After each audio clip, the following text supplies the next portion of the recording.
Assalamualaikum warahmatullahi wabarakatuh.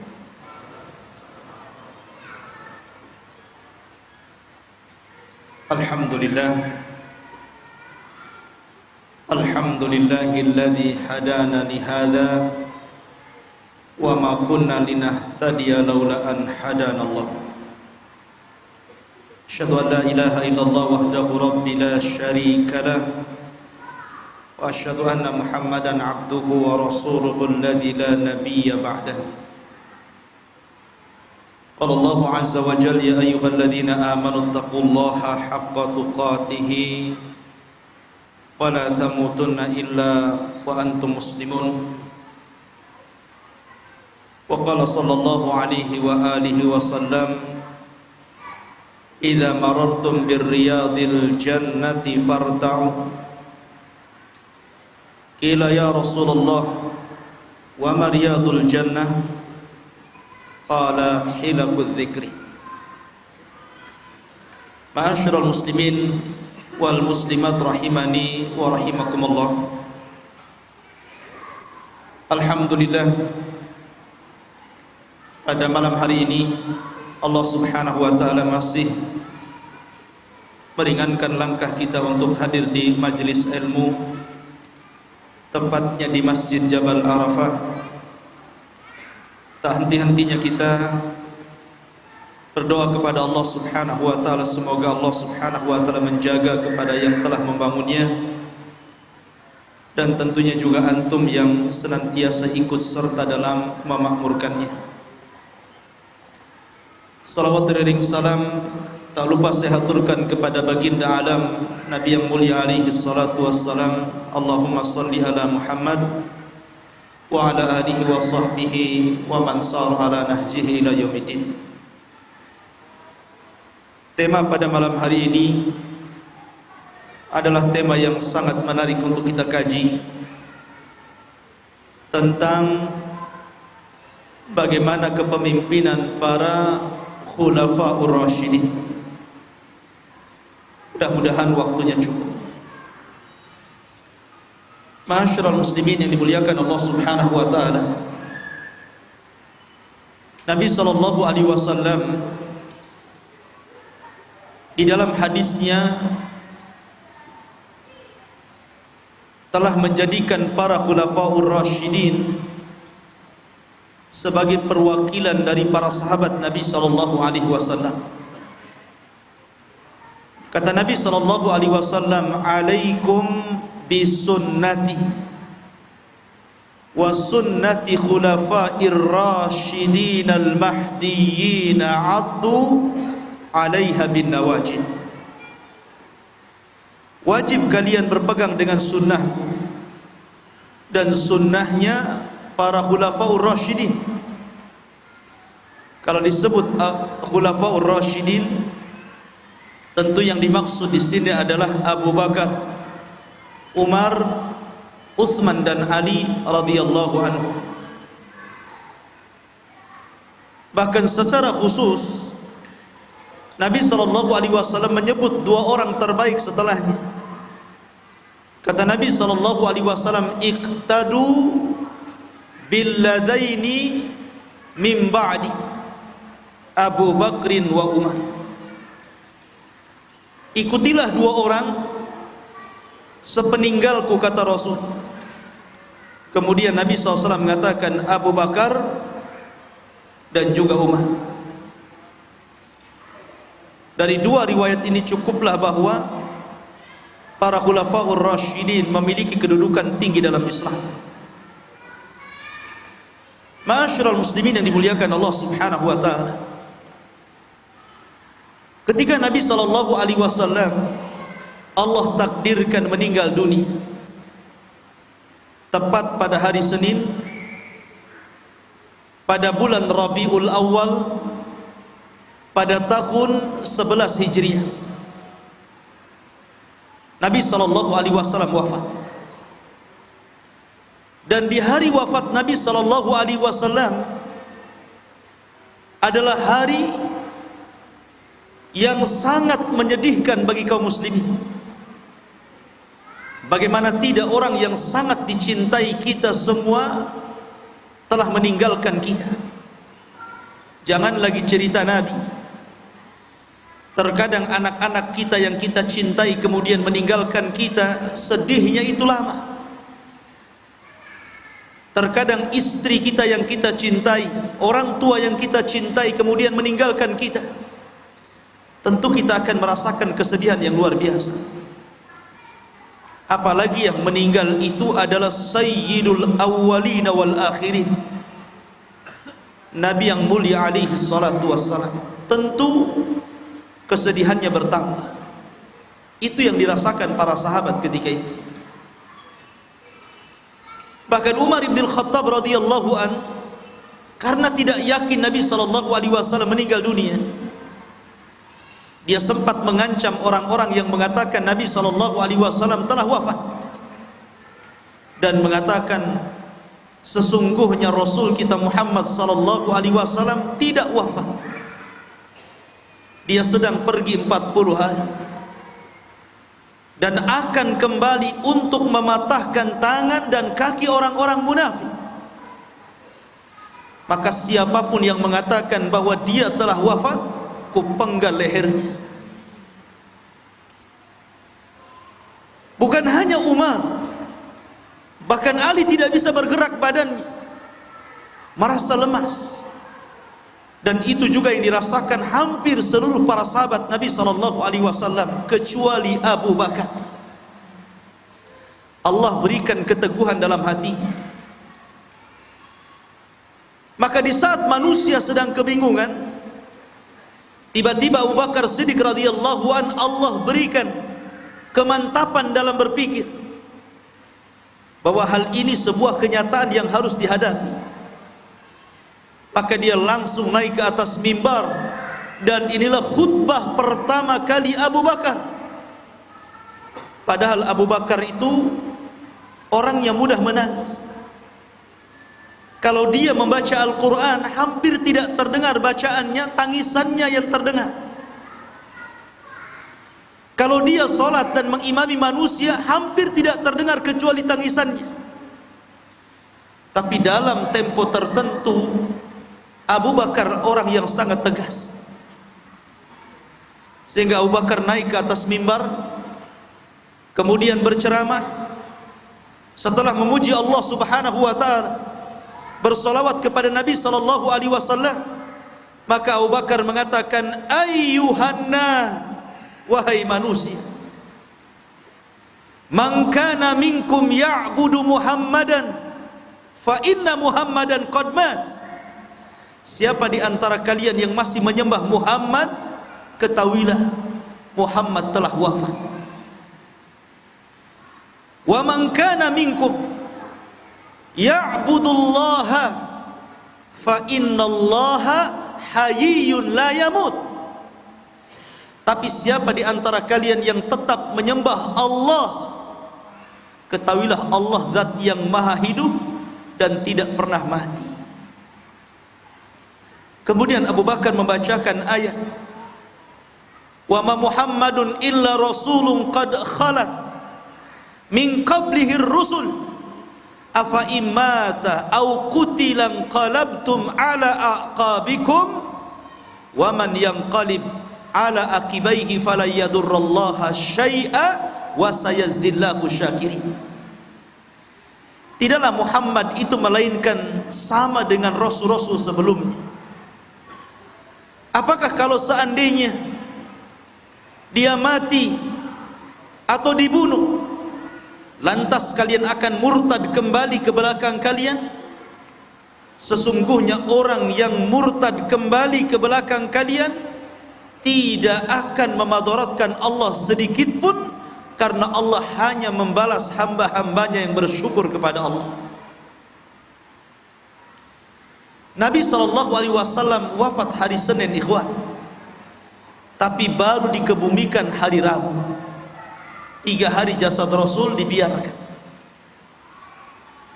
Padahal Nabi SAW yang bersabda, asri'u bil janazah in taku khairan fa khairun tuqaddimuna wa in taku syarran fasyarrun tada'una fi riqabikum. Nabi yang bersabda, segerakan kalian dalam mengurus jenazah. Sebab kalau jenazah itu orang baik, maka kebaikan bagi sang jenazah. Tapi kalau jenazah itu orang jahat, maka kejahatan yang diletakkan di rumah-rumah kalian. Tapi kenapa jasad Nabi SAW tidak segera dikebumikan, malah dibiarkan 3 hari?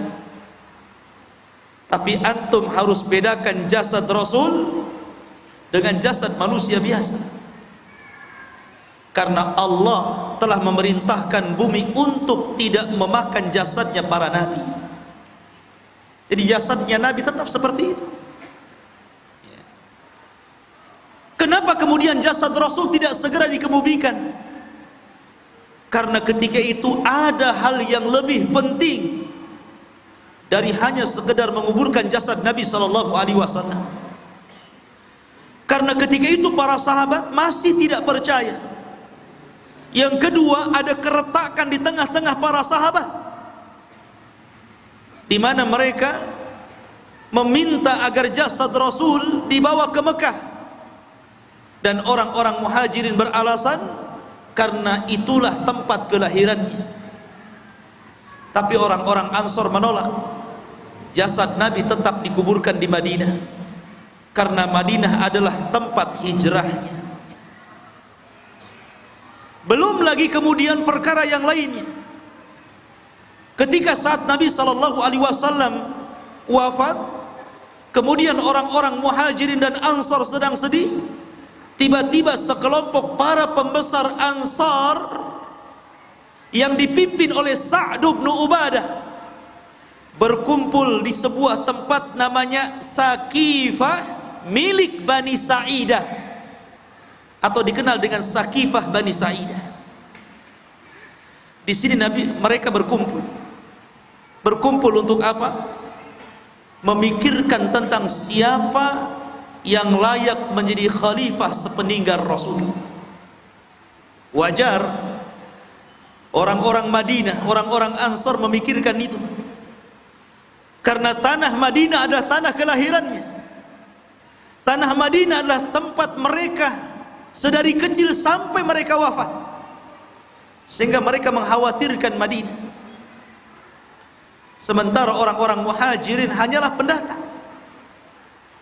Makanya mereka sibuk mencari pengganti siapa yang layak untuk memimpin sepeninggal Nabi SAW.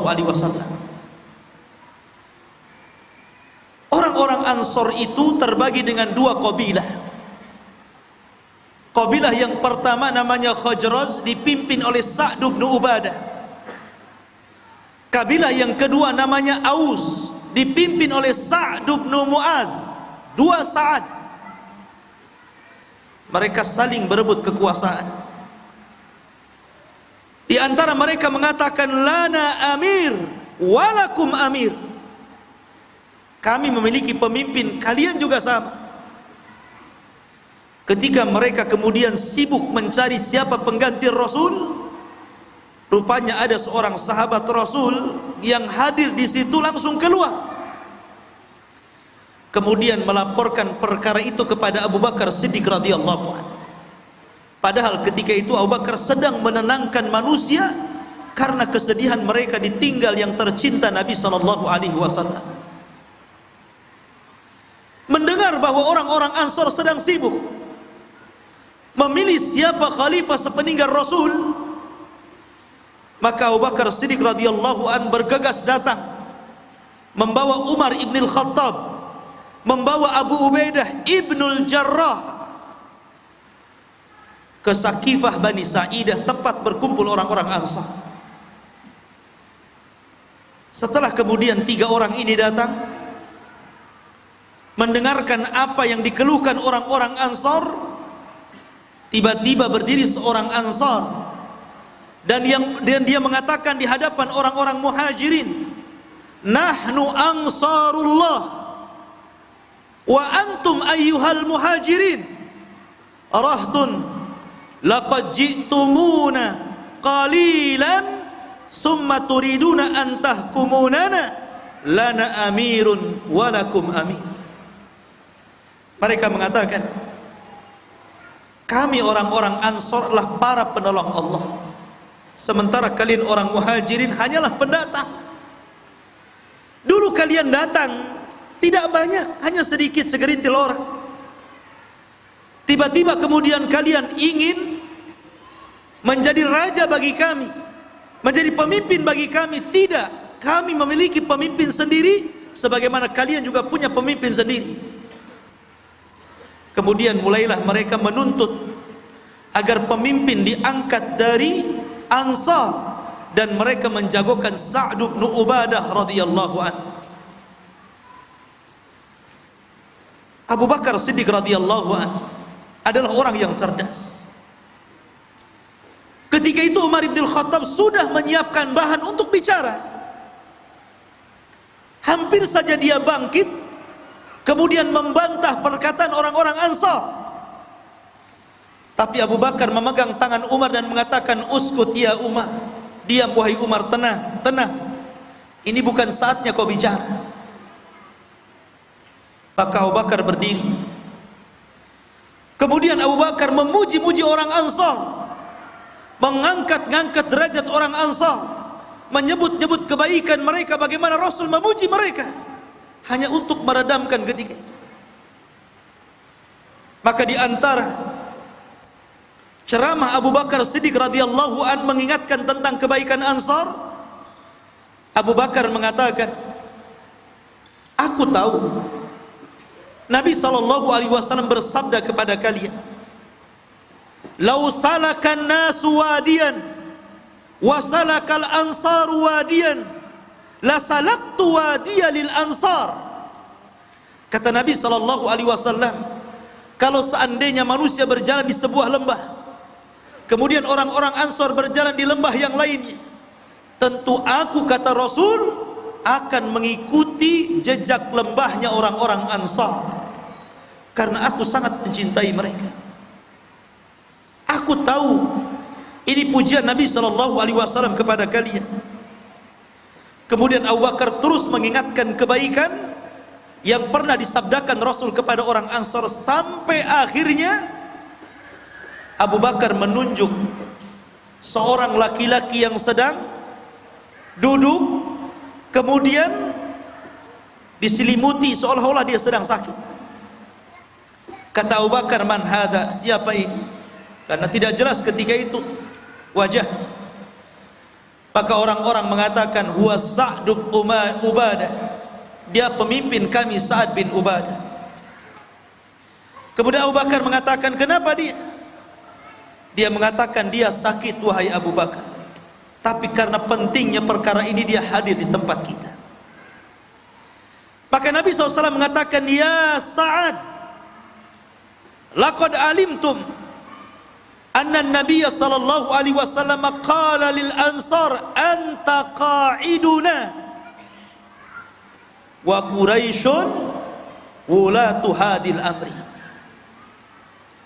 Wahai Sa'ad, bukankah kau telah tahu apa yang disabdakan Nabi sallallahu alaihi wasallam kepada kita semuanya, bahwa engkau adalah qa'iduna, penolong kami, penuntun kami, pemimpin kami dalam perang. Sementara orang-orang Quraisy, merekalah yang berhak untuk memimpin negara ini, merekalah yang berhak untuk menjadi khalifah. Karena Nabi SAW bersabda, al-imamatu min Quraisyin, pemimpin itu harus dari suku Quraisy. Akhirnya kemudian Sa'ad bin Ubadah mengatakan, kalau begitu sadaqta ya Abu Bakar, engkau benar wahai Abu Bakar. Walakin, akan tetapi, kata Sa'ad bin Ubadah, nahnul wuzara wa antumul umara. Ya, memang kami adalah penolong-penolong Anda dan Anda adalah pemimpin kami. Sampai di sini clearlah masalah.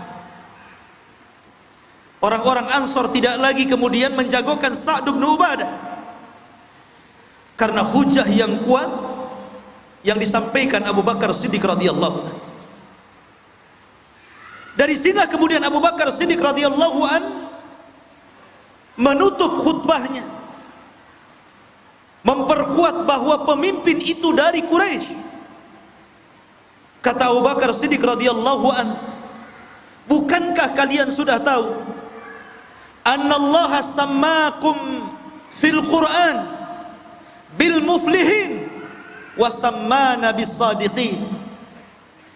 Bukankah kalian tahu Al-Quran telah memberi nama kalian dengan orang-orang muflih, orang-orang beruntung. Tetapi Allah memberi nama kepada kami orang-orang jujur, orang-orang benar. Dan Allah juga mengatakan, wa kunu ma'as sadiqin, bersamalah kalian bersama orang-orang yang benar. Kemudian Abu Bakar membacakan satu ayat, lil fuqara'il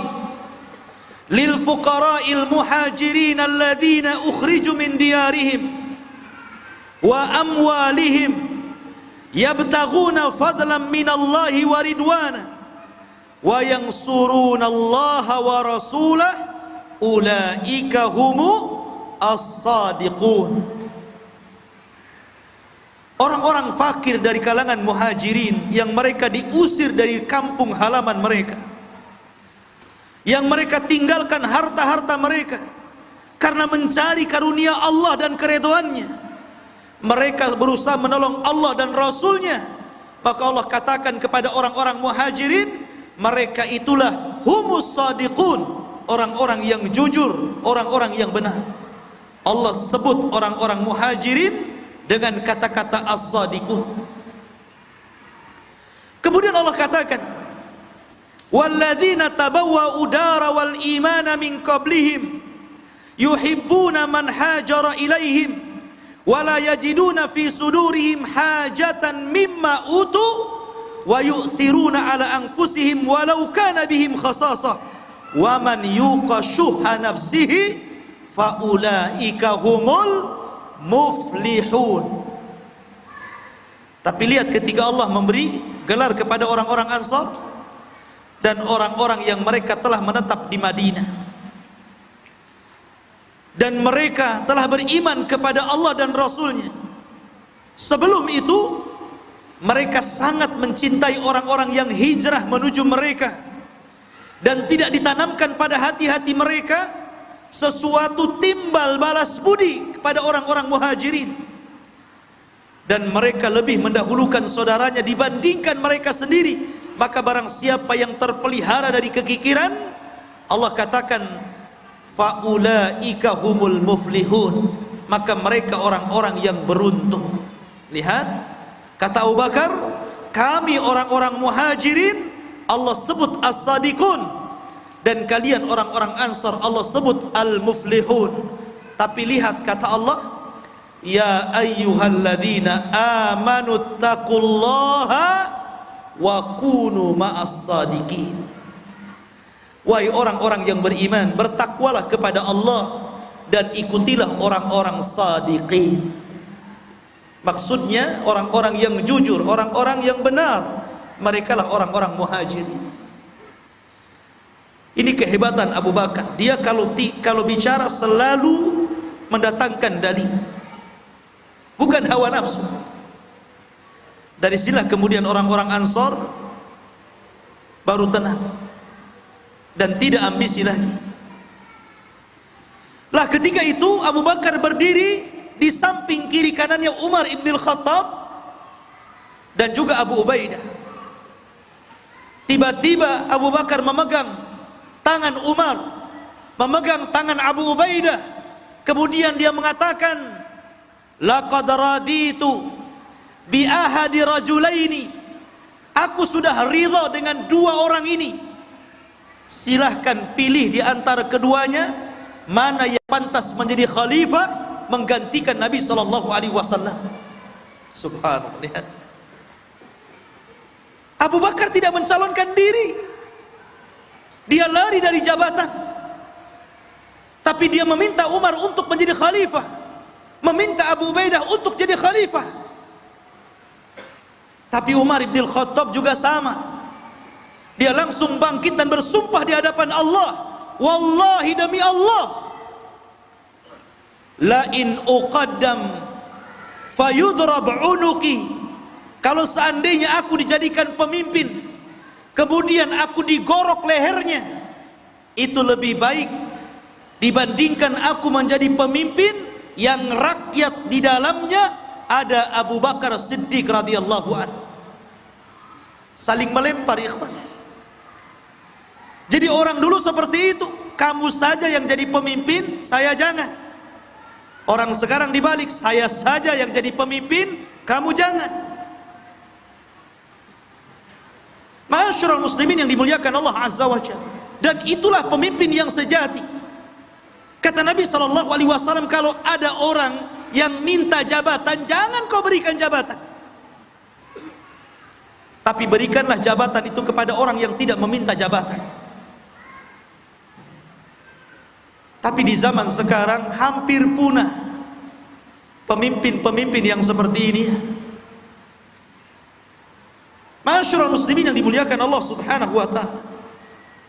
Akhirnya Umar pun membawa tangan Abu Bakar, menggaitnya, kemudian membaiat secara langsung Abu Bakar, dan diikuti oleh manusia yang ada di Saqifah Bani Sa'idah, orang-orang muhajirin, orang-orang Ansar ridha Abu Bakar diangkat menjadi khalifah, dan itu namanya baiatul khasah, pembaiatan yang khusus yang hanya dilakukan beberapa orang yang ada di Saqifah Bani Sa'idah, dan tidak ada orang yang tahu kalau Abu Bakar telah dibaiat. Hanya orang-orang yang ada di Saqifah Bani Sa'idah, dan mereka adalah ahlul halli wal aqdi. Mereka adalah orang-orang yang pakar-pakar, cerdas-cerdas, alimnya umat ini.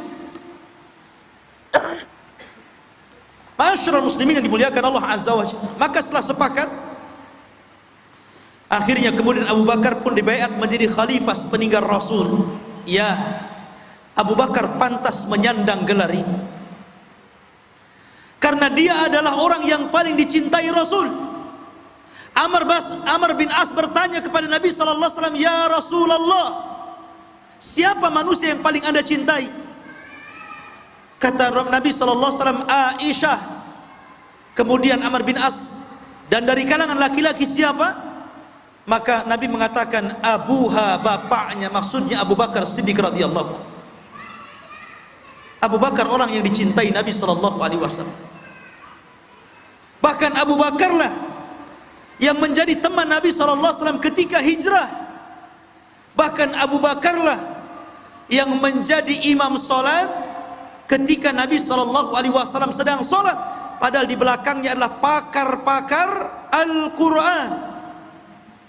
Dan itu isyarat suksesi kepemimpinan Abu Bakar, dimulai menjadi imam salat yang kelak akan menjadi imam besar memimpin negara. Abu Bakar Siddiq radhiyallahu. Setelah kemudian sepakat Abu Bakar menjadi khalifah, dibaiat hanya beberapa orang yang ada di Saqifah Bani Sa'idah, mulailah mereka memikirkan Nabi sallallahu alaihi wasallam dikubur di mana. Kata Abu Bakar Siddiq radhiyallahu anhu, "Aku mendengar Rasul bersabda bahwa setiap nabi itu dikubur di mana dia tempat meninggal." Karena tempat meninggalnya di kamar Aisyah radhiyallahu anha, bahkan dalam pelukan Aisyah radhiyallahu anha, disitulah Nabi sallallahu alaihi wasallam dikebumikan, digali, kemudian dikuburkan di situ. Selesai menguburkan Rasul hari Rabu, di hari Kamis, maka Abu Bakar mengumpulkan seluruh orang-orang muhajirin dan ansar di masjid Nabi sallallahu alaihi wasallam. Disitulah kemudian mulai pembaiatan satu persatu. Kaum muslimin dari kalangan muhajirin dan ansar berbaiat, menjadikan Abu Bakar menjadi khalifatul muslimin, khalifah Islam. Subhanallah. Ada pidato Abu Bakar Siddiq radhiyallahu anhu yang luar biasa, harusnya dicontoh oleh para pemimpin negara. Apa kata Abu Bakar? Ini khutbah pertama ketika jadi khalifah. Dia mengatakan setelah memuji Allah, bersalawat kepada Nabi sallallahu alaihi wasallam, dia pun mengatakan, amma ba'du, adapun setelah itu, kata Abu Bakar, ayyuhanna inni qad wullitu alaikum walastu bi khairikum. Wahai manusia, aku telah dipilih untuk menjadi pemimpin kalian, padahal aku bukan orang yang terbaik di antara kalian. Masih banyak orang yang jauh lebih baik dibandingkan aku. Tawadu, ikhwan, rendah diri. Tidak seperti pemimpin-pemimpin sekarang, membanggakan diri, melebihkan dirinya dibandingkan orang lain. Kemudian Abu Bakar mengatakan, fa in ahsantu fa'inuni wa in asa'tu faqawwimuni. Kalau dalam pemerintahanku, kata Abu Bakar, aku berada di jalan yang baik, tolong jaga kebaikan ini. Tapi kalau seandainya dalam pemerintahanku ini aku berjalan di jalan yang salah, luruskan aku, kritik aku, ingatkan diriku. Kemudian Abu Bakar mengatakan, as-sidqu amanah wal kadhibu khiyanah. Ingat, jujur itu amanah dari Allah, dan dusta itu khianat yang akan mencederai kepemimpinan. Jadi modal seorang pemimpin adalah kejujuran. Kalau pemimpin itu jujur, maka dia akan menjadi pemimpin yang adil. Maka Abu Bakar mengatakan, adh-dha'ifu fikum qawiyun indi. Orang yang tertindas di antara kalian, orang yang paling lemah di antara kalian adalah orang yang paling kuat di sisiku. Hatta urihu alaihi haqqah, sampai aku tolong hak-hak yang harusnya dia dapati, insyaallah. Dan itu atas kehendak Allah. Subhanallah, Abu Bakar tidak lupa mengucapkan insyaallah, karena ini janji Abu Bakar masalahnya. Seorang pemimpin kan kalau mau mencalonkan diri menjadi pemimpin kan biasanya ngobrol janji ya. Satu janji tidak cukup, dua janji, tiga janji, empat janji. Tapi terkadang orang-orang itu tidak pernah mengucapkan kalimat insya Allah, seolah-olah yakin janjinya itu bisa dilakukan. Tapi lihat Abu Bakar, dia mengatakan insya Allah, kalau Allah berkehendak. Kemudian kata Abu Bakar, wal qawiyyu fikum dhaifun indi. Tapi orang yang kuat di antara kalian, maka dia lemah di sisiku.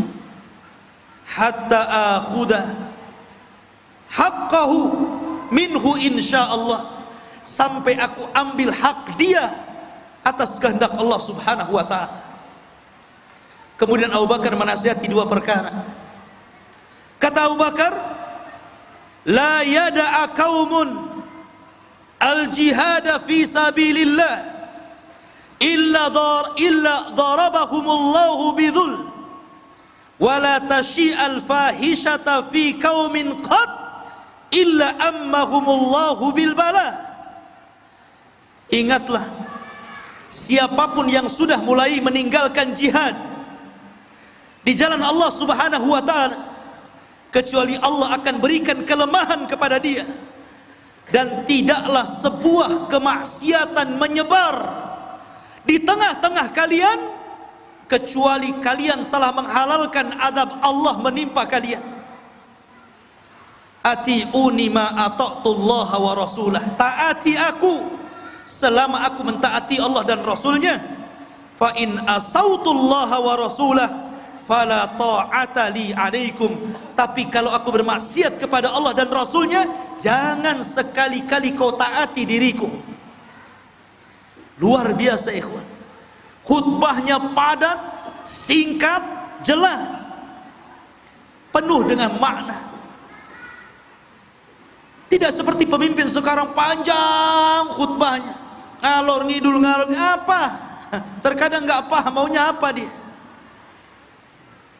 Terlampau banyak janji. Ini yang penting kan isi kandungannya di semua ini kriteria pemimpin namanya. Maka saya sarankan kepada antum kalau mencari pemimpin, carilah pemimpin yang memegang Al-Quran dan Sunnah, berusaha untuk mencontoh Nabi Sallallahu Alaihi Wasallam dan berusaha untuk mencontoh kepemimpinan para sahabat Nabi Sallallahu Alaihi Wasallam. Ustadz mustahil cari pemimpin di zaman sekarang kayak Abu Bakar, kayak Umar, kayak Utsman, kayak Ali. Ya, memang saya katakan mustahil, tetapi minimalnya pemimpin itu mengarahkan ke arah itu. Karena memang di zaman sekarang tidak akan muncul lagi pemimpin sekelas Abu Bakar, Umar, Utsman dan Ali. Bahkan pemimpin sekelas Umar bin Abdul Aziz sekalipun. Kenapa demikian? Karena memang zamannya telah berbeda. Di zaman itu adalah zaman keemasan yang disabdakan Nabi sallallahu alaihi wasallam, khairun nasi qarni, summa alladhina yalunahum, summa alladhina yalunahum. Sebaik-baik generasi adalah generasi aku dan sahabatku. Kemudian setelahnya para tabi'in, kemudian setelahnya para tabi'ut tabi'in. Itulah generasi emas. Tapi yang jelas titik poinnya adalah yang namanya pemimpin, siapapun dia, pemimpin itu adalah cerminan bagi rakyatnya. Ingat itu. Kalau mental rakyatnya memang jauh daripada Al-Quran dan Sunnah, maka akan diangkat pemimpin yang sama yang jauh daripada Al-Quran dan Sunnah.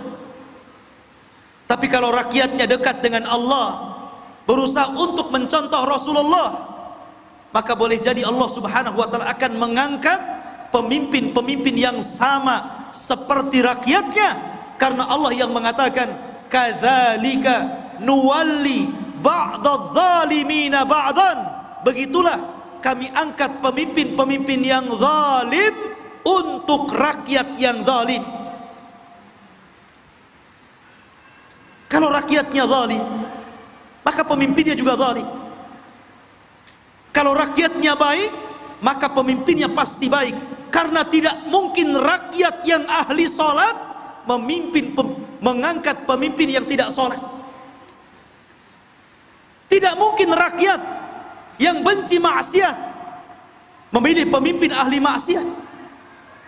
Tidak mungkin rakyat yang ahli ibadah memilih pemimpin yang ahli bermaksiat kepada Allah Subhanahu wa ta'ala. Mustahil. Karena begitulah Allah akan angkat pemimpin yang zalim untuk rakyat yang zalim. Mafhum mukhalafahnya, begitulah Allah angkat pemimpin yang baik untuk rakyat yang baik.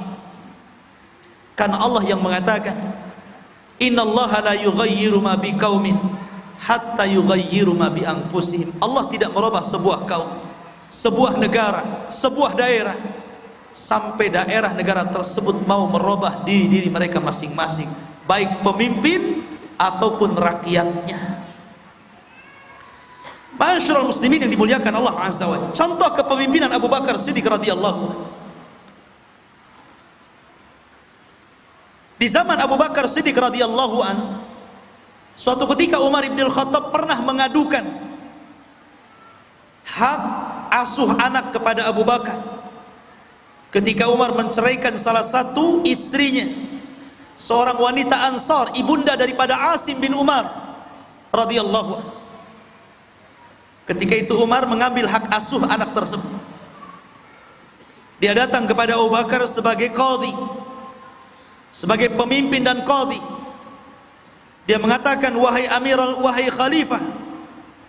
Kemudian Umar mengatakan begini dan begitu, aku ingin mengambil hak asuh anak. Tentu Umar tidak mungkin menzalimi anaknya, hanya ingin merawatnya. Tapi Abu Bakar Siddiq radhiyallahu tidak lantas, karena dia adalah kawannya Umar ibn Khattab, dia adalah wazirnya, menterinya, dia orang yang senantiasa menolong dan menenangkannya. Dia orang yang banyak dipuji Nabi SAW sampai dikatakan, kalau seandainya ada Nabi, Umarlah orangnya. Tidak lantas Abu Bakar mengatakan, ya sudah, hak asuh jatuh ke tangan kamu. Tidak, itu bukan pemimpin. Tapi Abu Bakar mengingatkan Umar bin Khattab dan mengatakan, ya Umar, rihuha wa hijruha wa farshuha khairun laha minka ya Umar hatta yakhtar li nafsihi. Wahai Umar, bagaimanapun bau ibunya kepada anak tersebut, kemudian pelukan ibunya kepada anak tersebut, kemudian pembaringan ibunya terhadap anak tersebut jauh masih lebih baik dibandingkan dirimu. Biarkan wahai Umar kembali kepada ibunya sampai dia memilih sendiri apakah dia ikut ibunya atau ikut kamu. Ya. Harusnya seperti ini. Ini pemimpin namanya. Tapi di zaman sekarang kan tidak. Ketika orang-orangnya yang kemudian tersandung kasus, kawannya terkandung kasus, maka berusaha untuk tidak diangkat kasus tersebut, dibiarkan. Karena dia dulu telah berjasa mengangkat dirinya dan begitu seterusnya. Kalau ini yang terjadi, tidak akan pernah tegak keadilan sampai kiamat. Ma'asyiral muslimin yang dimuliakan Allah Subhanahu wa ta'ala. Bahkan Abu Bakar itu ikhwan adalah orang yang tidak pernah berambisi untuk berkuasa. Karena memang Abu Bakar orangnya wara. Tahu wara? Takut memakan yang haram, yang syubhat. Itulah sifat Abu Bakar. Abu Bakar itu punya khadim, punya pembantu. Dulunya budak, kemudian dimerdekakan dan jadi pembantunya. Rupanya pembantu Abu Bakar ini, dia menjadi dukun-dukunan, peramal bukan betulan. Jadi ada orang yang minta diramal kepadanya, kemudian pura-pura jadi dukun, dukun palsu namanya. Diramal tangannya begini, begini, begini.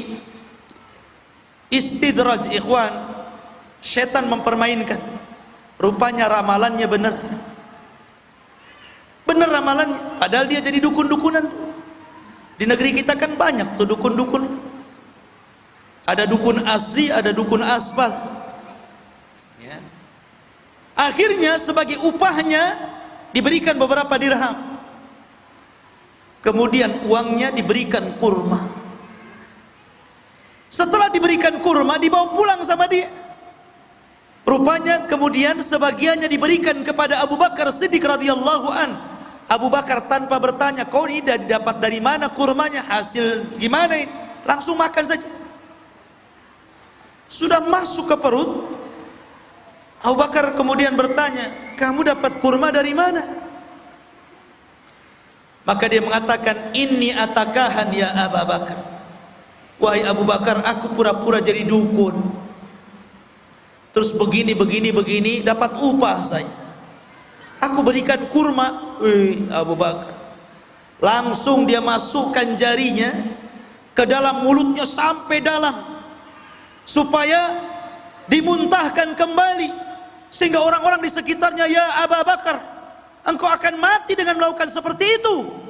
Tapi Abu Bakar mengatakan, wallahi demi Allah, laula yukhrij hadza ta'am illa ma'aruhi la akhrajtuhu. Demi Allah, kalau seandainya makanan yang di perutku ini tidak keluar kecuali bersama ruhku, tentu aku akan keluarkan juga. Lihat, seperti itu Abu Bakar.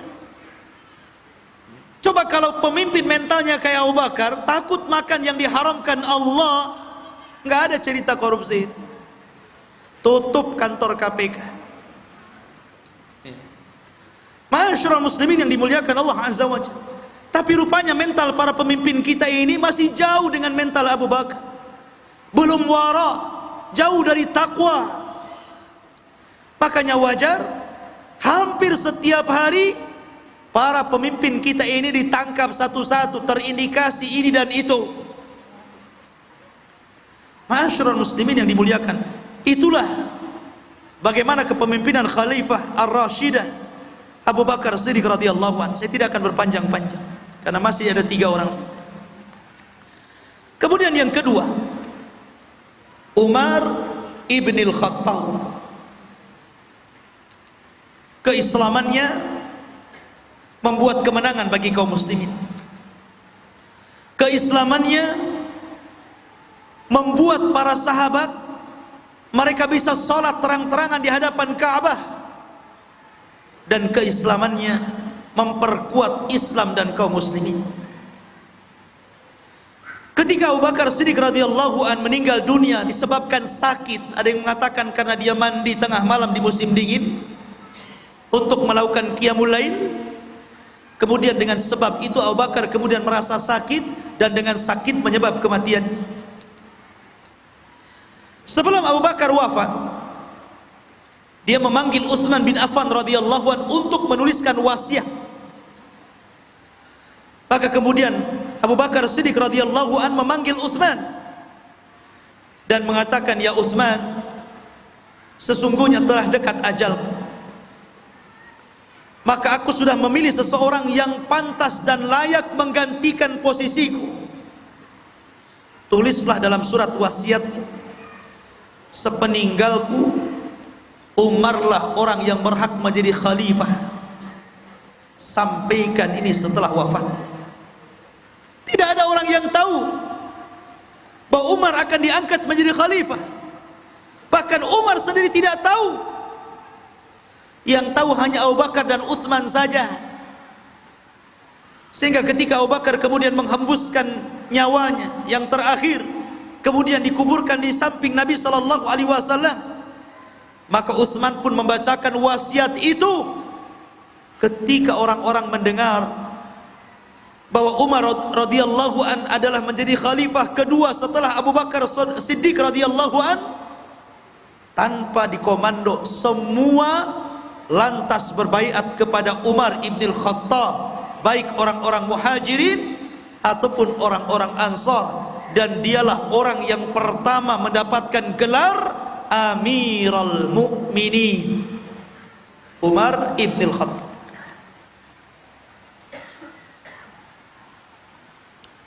Umar ibn al-Khattab radhiyallahu anhu juga berpidato, tapi pidatonya cukup panjang, saya tidak bisa baca karena waktu juga yang singkat. Tetapi yang jelas intinya bahwa Umar menjadi lembut. Setelah menjadi khalifah dia jadi lembut, mudah menangis, ahli ibadah, sampai Umar itu kerutan mata bawahnya hitam karena menjadi jalan air mata menetes. Lewat situ terus air mata kalau menetes, sehingga jadi hitam kerutannya karena banyak menangis. Apabila disebutkan Umar, maka teringat dengan keadilannya. Apabila disebut keadilan, maka teringat dengan kekhilafahannya. Umar ini terlalu banyak kisah yang diceritakan oleh para ulama tentang bagaimana keadilannya, ya, karena memang Umar sendiri berkuasa jauh lebih lama dibandingkan Abu Bakar. Abu Bakar berkuasa mulai tahun 11 Hijriah dan berakhir di tahun ke-13 Hijriah, 2 tahun beberapa bulan. Umar sampai 10 tahun, sehingga banyak kisah. Di antara kisah yang menarik, ikhwah fillah muliakan Allah azza wa jalla, suatu ketika ikhwan, kita tahu bahwa di bawah kekuasaan Amirul Mukminin Umar ibn al-Khattab ada sekitar 120 daulah Islamiyah. Artinya bahwa kekuasaan kaum muslimin menyebar kemana-mana, ke daratan Romawi, Persia, bahkan ke Mesir, sehingga jumlahnya ada 120 daulah, provinsi mungkin bahasa kita.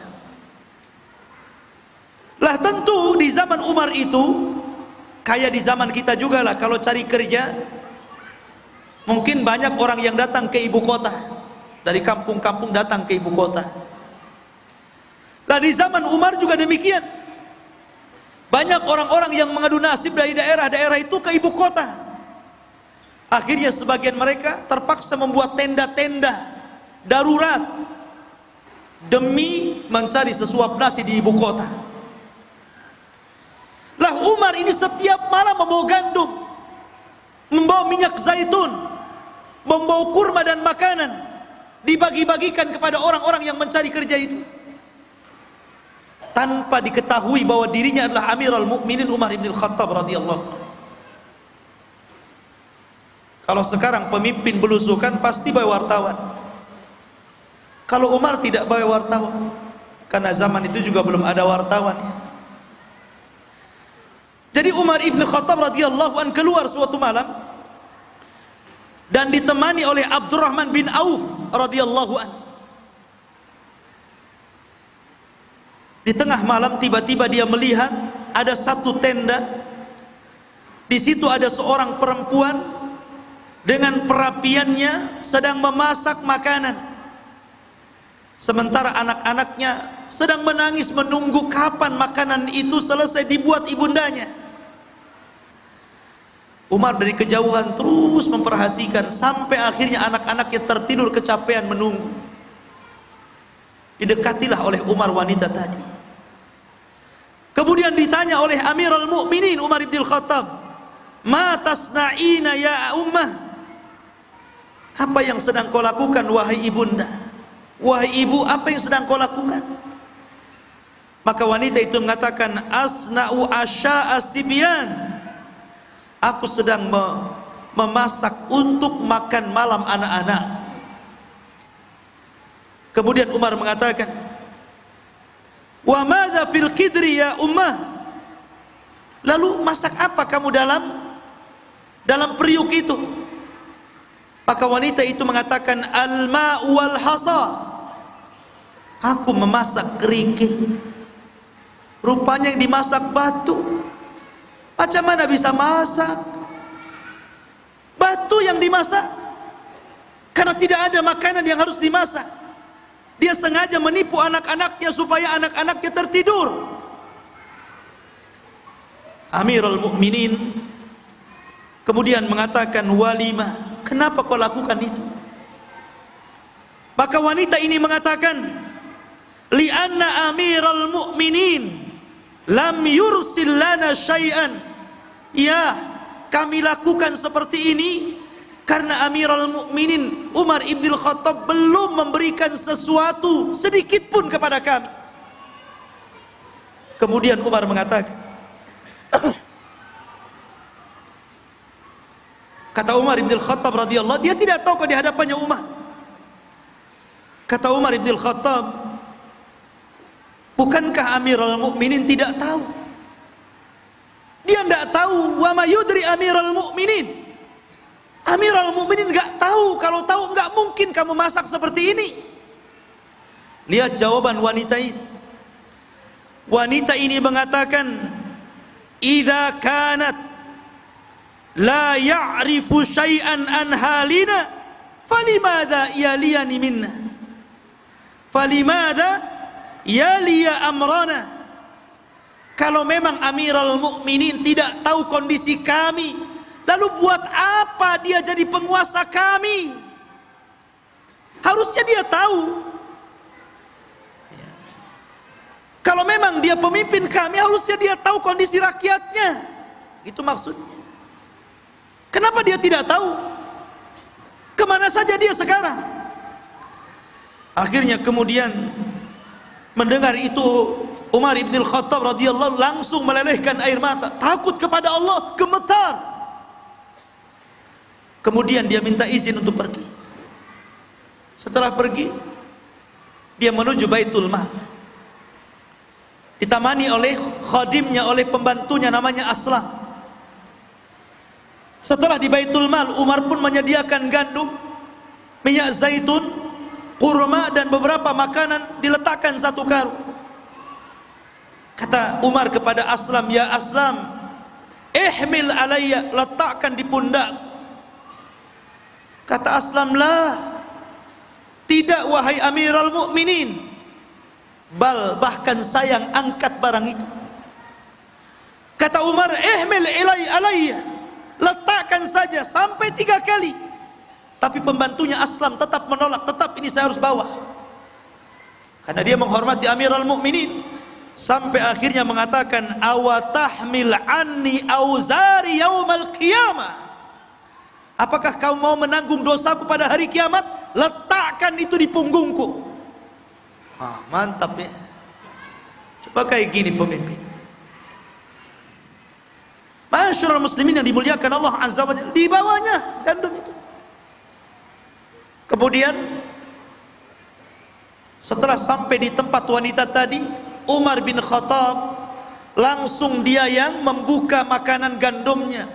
Dia masak sendiri, dia yang hidupkan apinya sampai jadi makanan, dia sendiri yang mengolah.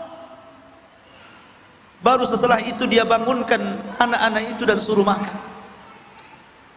Sampai anak-anak itu tertawa.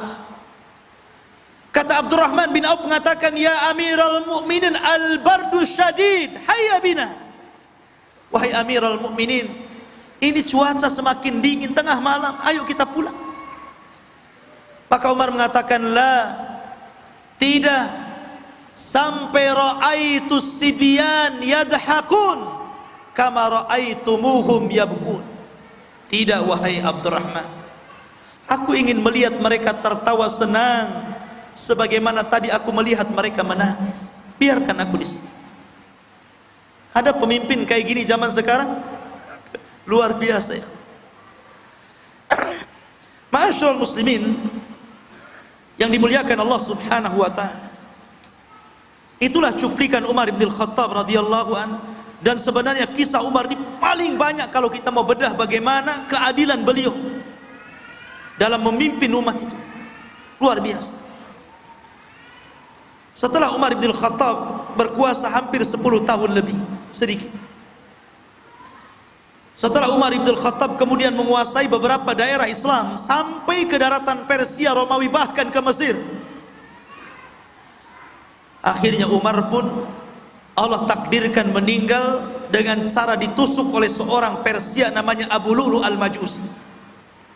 Ketika itu posisi Umar sedang sholat subuh, menunjukkan pemimpin zaman itu adalah pemimpin sholat bagi kaum muslimin. Ya, pemimpin negara itu juga pemimpin sholat, dan itu disunahkan walaupun tidak diwajibkan. Sunnah hukumnya pemimpin negara itu juga pemimpin dalam sholat. Harusnya pemimpin negara itu sebelum qomat sudah hadir di Istiqlal. Seperti itu dianjurkan, tapi tidak wajib. Mungkin dia sedang sibuk ya dengan urusan yang lain yang lebih penting. Lah Umar sedang jadi imam ditusuk dari belakang.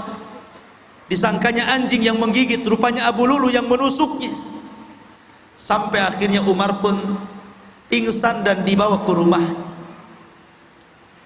Umar sempat mengikuti jejak Abu Bakar, ingin mengikuti jejak Abu Bakar, dan mengatakan kalau seandainya Mu'adz bin Jabal masih hidup, kalau seandainya Abu Ubaidah ibnul Jarrah masih hidup, kalau seandainya Salim maula Abi Hudzaifah masih hidup, tentu aku akan pilih satu di antara mereka untuk menggantikan aku menjadi khalifah kaum muslimin. Sayang tiga-tiganya meninggal dunia. Akhirnya Umar pun membuat tim yang disebut dengan Ashabus Syura, terdiri dari 6 orang dari 10 orang yang dijanjikan dan dihabar gembirakan masuk surga dalam satu redaksi hadis Nabi sallallahu alaihi wasallam. Siapa 10 orang itu? Pertama Abu Bakar, kemudian Umar, kemudian Utsman, kemudian Ali, kemudian Abdurrahman ibn Auf, kemudian Zubair bin Awwam, Talhah bin Ubaidillah, Sa'd bin Abi Waqqas, Abu Ubaidah ibnul Jarrah, dan Sa'id ibn Zaid. Hafal antum? Harus hafal. Ini nama-nama sahabat. Karena di zaman itu Umar sudah meninggal. Umar ketika itu detik-detik hendak meninggal, artinya Abu Bakar sudah meninggal.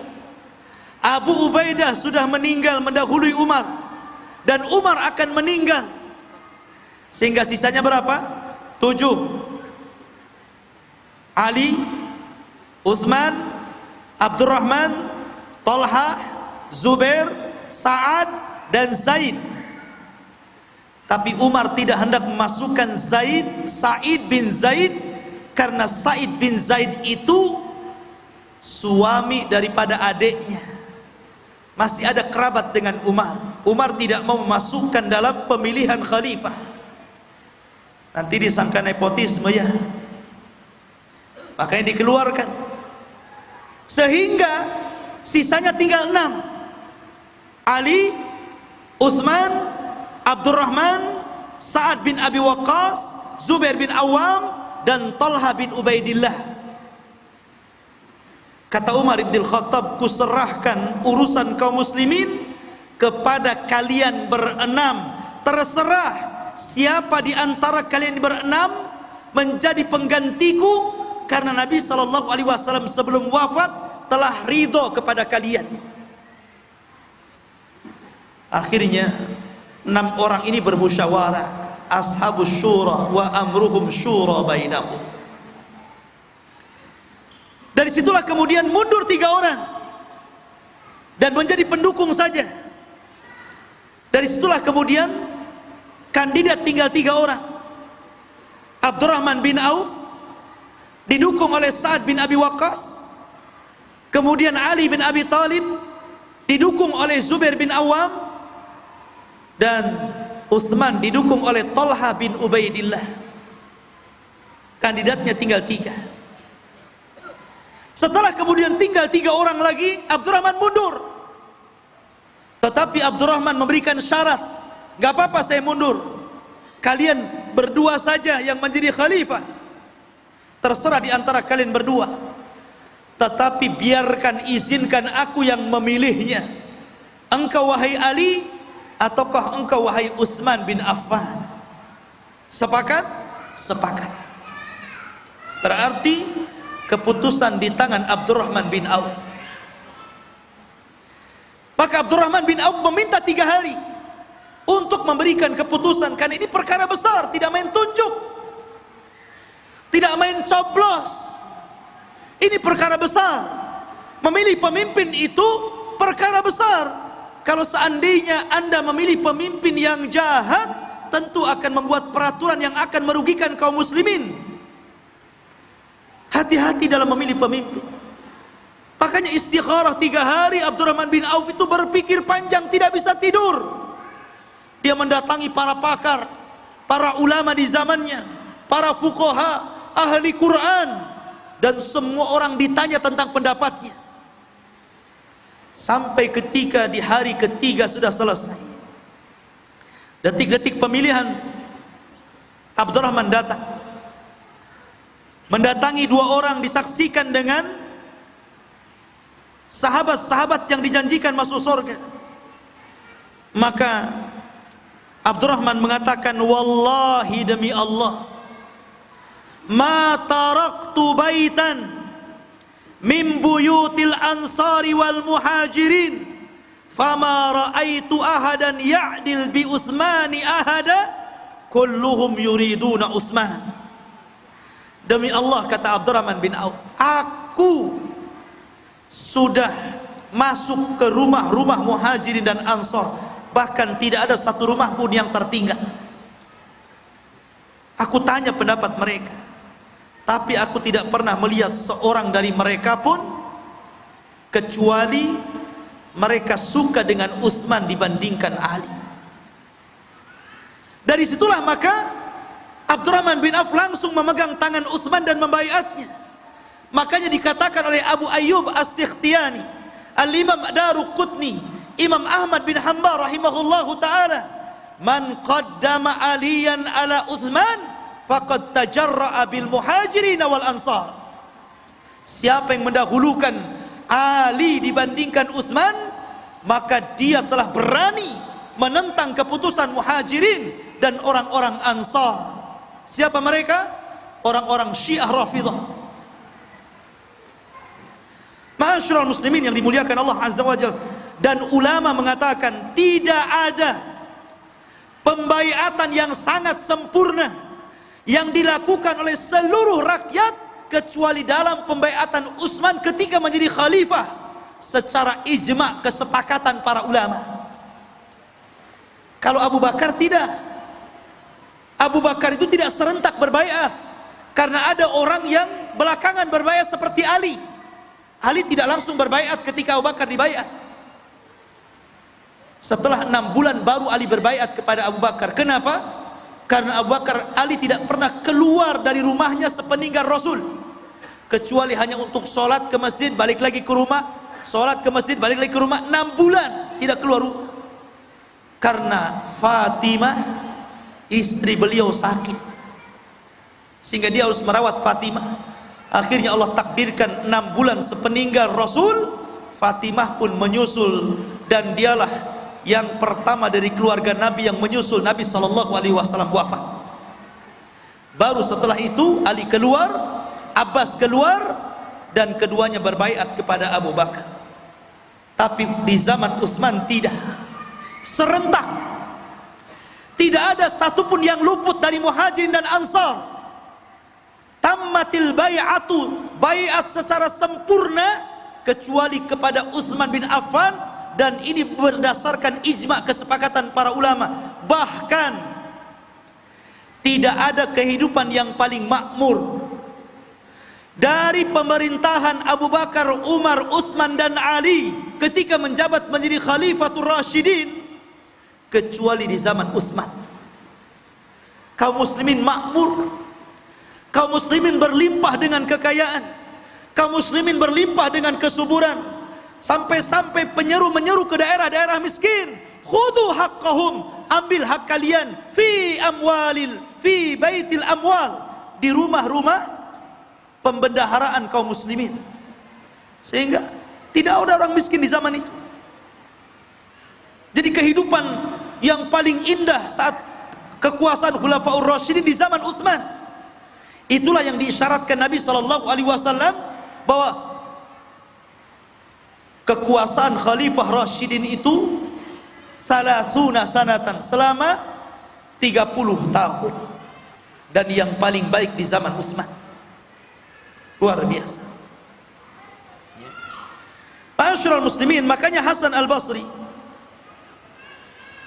Al-Basri mengatakan, afdalu muddatil khilafah, seutama-utama waktu saat para khalifah ar-rasyidah berkuasa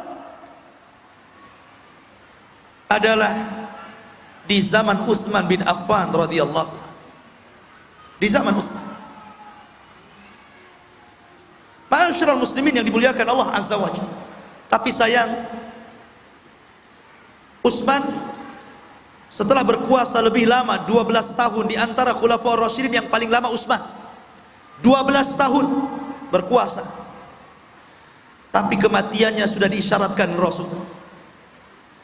Nabi SAW bersabda kepada Utsman, wa basyirhu bil jannati alal balwa tusibuh. Wahai Utsman, kuhabarkan gembira, engkau akan masuk ke dalam sorga, tetapi dengan musibah yang akan menimpamu. Tahu musibah yang terjadi kepada Utsman? Antum pernah hadir di majelis ana ketika membahas tentang bahaya Khawarij. Bagaimana saya ceritakan kematian Utsman bin Affan. Abu Bakar, Umar dan Utsman, mereka sempat melebarkan kekuasaan kaum muslimin bahkan di zaman Utsman sampai ke daratan Afrika. Tapi bermula sejak zaman Abu Bakar, kemudian semakin luas di zaman Umar, dan semakin luas lagi di zaman Utsman, melebar kemana-mana. Tapi di zaman Ali tidak, karena Ali disibukkan dengan perang saudara, sehingga hanya daerah-daerah kecil Islam itu berkembang. Karena kita tahu bahwa kematian Umar bin Khattab adalah fitnah, dan fitnahnya terjadi di zaman Utsman, kemudian menyebar di zaman Ali. Sehingga di zaman Ali, sibuk Ali itu hanya dengan berperang melawan Muawiyah. Muncul orang-orang Khawarij dan semua musuh dari dalam, bukan dari luar. Sehingga Ali diuji oleh itu. Muncul kelompok Rafidhah, muncul kelompok Khawarij, muncul kelompok-kelompok yang kemudian menjadi para penentang Ali radhiyallahu an. Jadi Ali disibukkan dengan itu sampai akhirnya dia wafat di tangan Khawarij.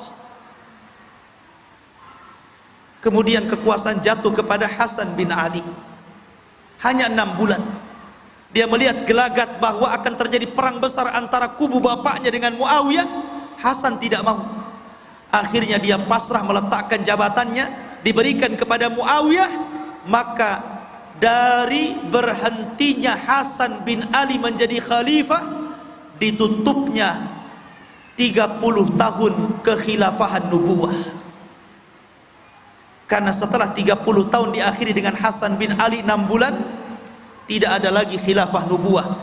Yang ada mulkun wa rahmah, kerajaan yang diliputi dengan rahmat. Dan raja pertama adalah Muawiyah bin Abi Sufyan. Banyak sebenarnya mauqif-mauqif bagaimana Utsman keadilannya ketika menjadi pemimpin, begitu juga Ali radhiyallahu anhu.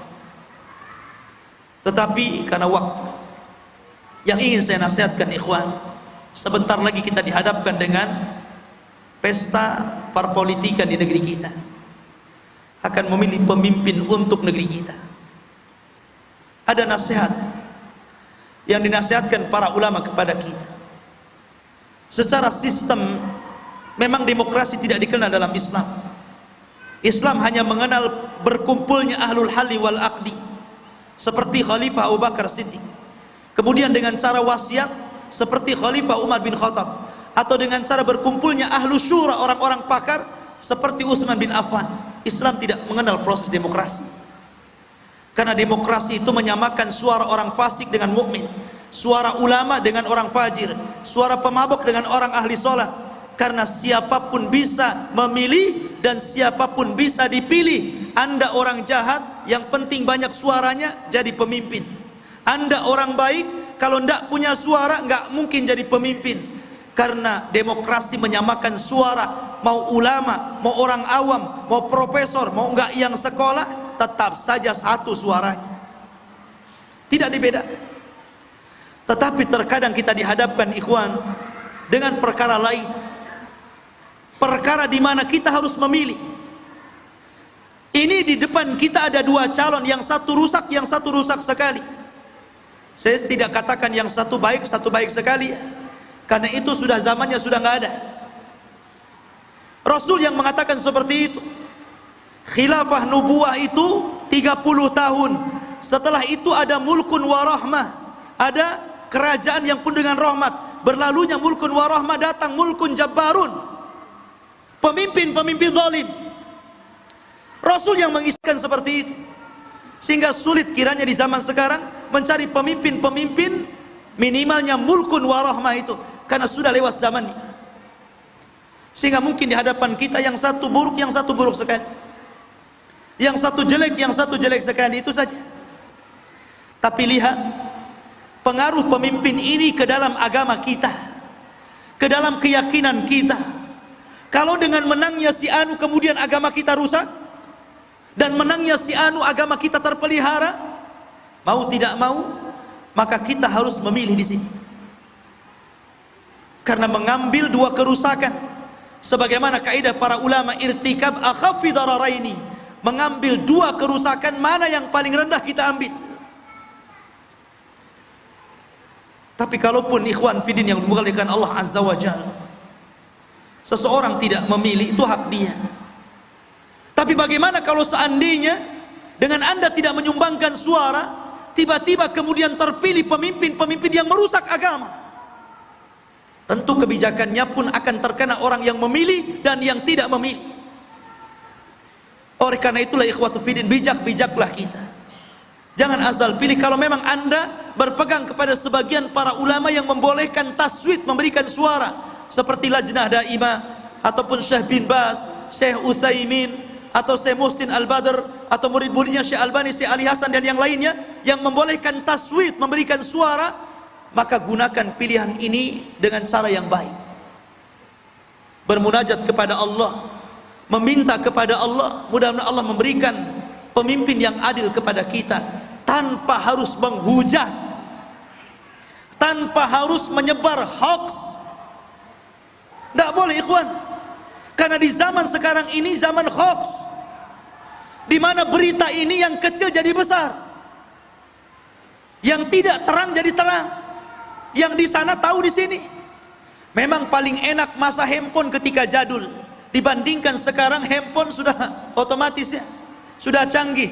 Dulu ketika handphone jadul nggak ada hoax, paling tinggi hoaxnya itu undian berhadiah, nomor Anda terpilih menjadi begini-begini, ya kan? Sekarang sudah canggih, nggak ada jadul, ini yang muncul, apa yang terjadi? Macam-macam berita masuk, macam-macam berita, yang nanggapinya pun macam-macam di situ. Jadi ikhwafin, hati-hatilah sudah. Namanya pemimpin, jadi pemimpin atau tidak juga berdasarkan takdir. Walaupun satu Indonesia beropini simpulan pasti naik, tapi kalau seandainya Allah tidak takdirkan, tu'izzu man tasha wa tudhillu man tasha. Tetap Allah yang memuliakan orang dan menjatuhkan orang. Allah semuanya atas kehendak Allah. Gak perlu kita caci maki sana sini, menggibah sana sini. Jangan terlibat dalam gibah nasional. Tahu gibah nasional? Antum tahu sendiri. Gak perlu. Negeri yang aman itu nikmat Allah yang paling besar. Jangan dikacaukan, karena bermula dari tulisan dan lisan, terkadang berakhir dengan permusuhan dan pertumpahan darah. Hati-hati.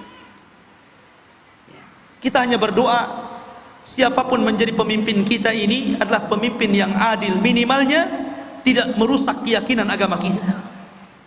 Subhanakallah bihamdika, asyhadu an la ilaha illa anta, astaghfiruka wa atubu ilaik. Allahu ta'ala. Assalamualaikum warahmatullahi wabarakatuh.